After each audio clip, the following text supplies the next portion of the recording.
আসসালামু আলাইকুম। কে কেমন আছেন? ভালো আছেন আশা করি। তো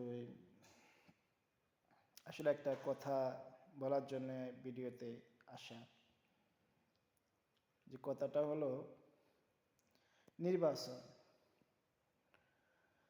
প্রধান উপদেষ্টা নির্বাচন দেবে। তিনি কাকে নিয়ে নির্বাচন দেবে? বিএনপি, জামাত, এনসিপিকে নিয়ে নির্বাচন দেবে। কত মানুষ নির্বাচনে যাবে? কত ভোট কালেকশন হবে? যে 90-তে 70% বলেন, 80% বলেন, 90% বলেন, ভোটগুলো তো কেন্দ্র যাবে না। ভোটগুলো তো কেন্দ্রের বাইরে থেকে যাবে। তখন কি আপনি যদি 3/2 ভোট আপনি কালেকশন করতে পারবেন না। জনগণ ভোট কেন্দ্র যাবে না। বলবে আমাদের নেত্রী নেই, আমাদের দলের নেতা নাই, আমাদের কোনো মানুষ নেই, আমাদের মার্কা নেই, আমরা কিভাবে নির্বাচনে যাব? তখন কি দেশের বাৎপন্য কি ক্ষুণ্ণ হবে না?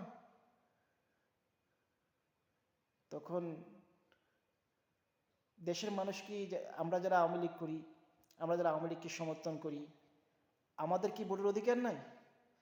এখন যারা বিএনপি বলে যে বিএনপির ভোটের অধিকার হরণ করেছে, বিএনপির ভোটের অধিকার, এখন আওয়ামী লীগকে বাদ দিয়ে আপনি নির্বাচন হরণ করাবেন না? এখন নির্বাচন কি গ্রহণযোগ্য হবে? আমার বিএনপি ভাই ব্রাদার কাছে প্রশ্ন, আমি বলতে চাই, আমার দাবি, আসুন সব দল মিলে আমরা ইলেকশন করি। ইলেকশনের মধ্যে যদি আমরা হারিয়ে যাই, জনগণ যদি আমাদেরকে হত্যাকাণ্ড করে, জনগণ যদি আমাদেরকে চায় না, আমাদের কোনো আপত্তি নেই।